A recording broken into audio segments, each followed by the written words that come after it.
What is going on, traders? The Money Background is back. In this video, I wanted to get into something that flies under the radar in the light of CPI, and that is PPI, and why PPI is actually a leading indicator for what's going to happen with inflation. So we're going to dive into this and what it means for the market. The market has been nestled between this 3,800 and 4,200 level on the S&P 500. We are back at the same level that we were in February. I don't have a heavy long or short position on the market. For me, so far, there aren't enough reasons to be overly bullish.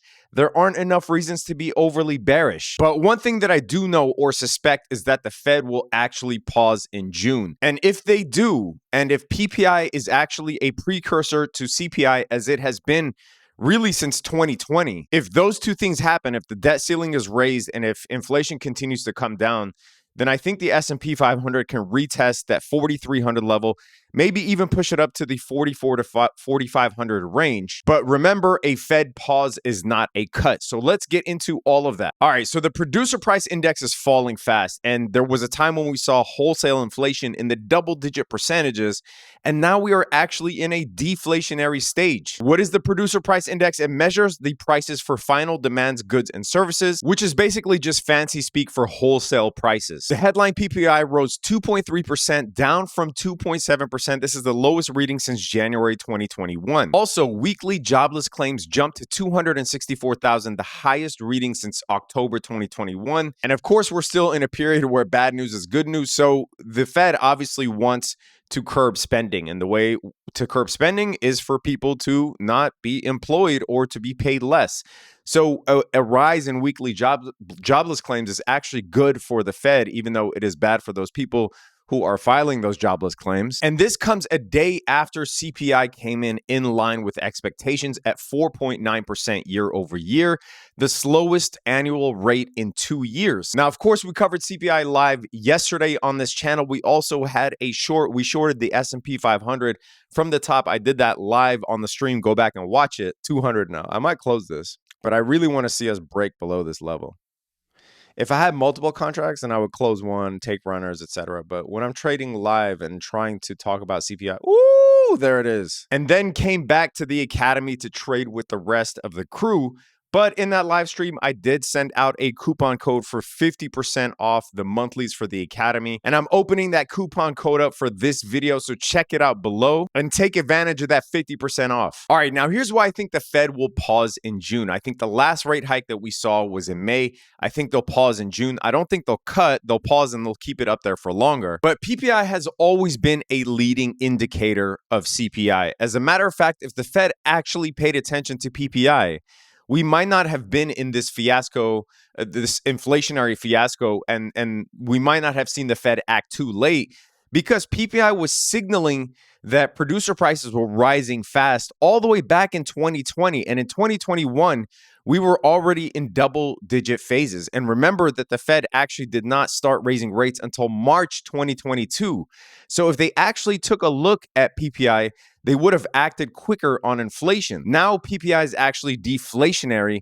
In terms of percent change, we're actually negative now. So CPI might come in even cooler next month. When you combine that with the weekly jobless claims rising to 264,000, the most since October 2021. And when we take a look at the fact that CPI is now below the federal funds rate. Remember, we talked about this. I mean, this might go back to a year or more ago when I said that the Fed is not going to pause until CPI is below the federal funds rate.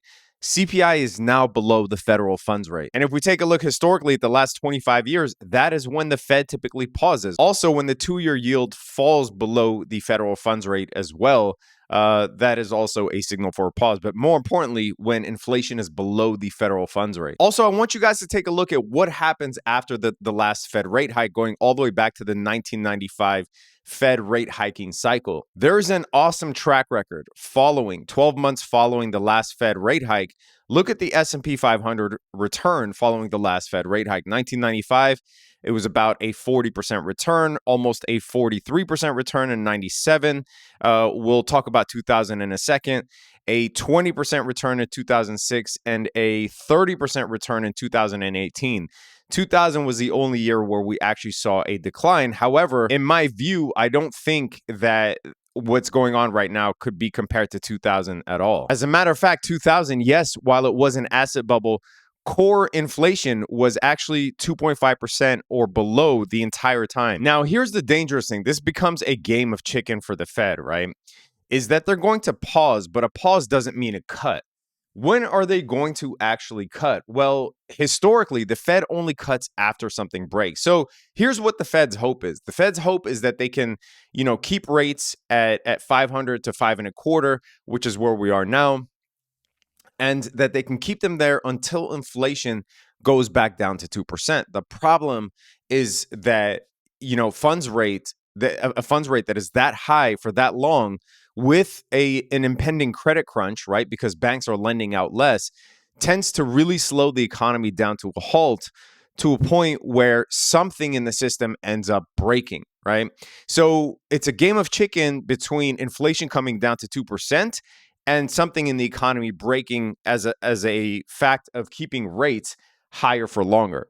So their hope is that they can keep these rates paused, that they can keep them up there without something breaking while inflation comes down to 2%. Now, I'm not Nostradamus, so I don't know whether history tells us that something will break, right? History tells us that we've never achieved a soft landing, especially with raising rates this aggressively, this fast, without something breaking. That's what history tells us. Do I know when, if, what that is? No, I don't. So aside from that black swan event, if we do get a debt ceiling resolution, which basically means that both parties will agree to raise the debt ceiling, and I'll do a separate video on the debt ceiling. I don't want to explain it here in detail, but this is part of the reason that insurance on US debt is now looking like a developing country. But earnings, most of the earnings for the mega caps are behind us. So earnings were actually not that bad. Guidance was pretty muted on some companies, but earnings were not the disaster that was projected. So if the debt ceiling is raised and the Fed pauses in June, then I do think that the S&P 500 could actually see there. I mean, it's plausible to say that we could see this 4,300 outlier level that we saw in April and August of 2022 and potentially hit the 44 to 4,500 level. However, if the debt ceiling for some reason is not raised, and by the way, it's never not been resolved. There was one time that we flirted with disaster in 2011 when the US debt was actually downgraded from AAA to AA plus. But again, that's a story for another video. Or if something in the economy breaks, obviously we would have had a true banking disaster if the Fed and the Treasury didn't step up and rescue the banks, right? I think it was artificially propped up. But if something in that realm breaks to the point where it can't be repaired, or the Fed now has to print even more money to keep the system afloat, then obviously there is reason for the market to decline. Otherwise, I do think that 4,300 is in the horizon. Am I bullish on stocks?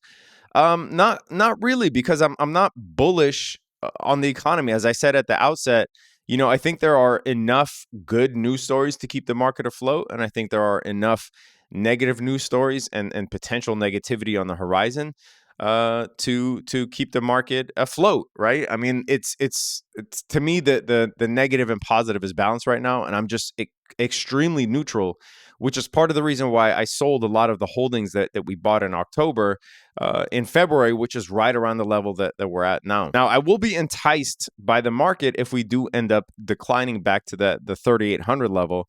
I will definitely be enticed to start buying again. And really, if I'm being honest, I probably should have done that in March after I sold in February and we declined to that 3,800 support level that we've seen since May.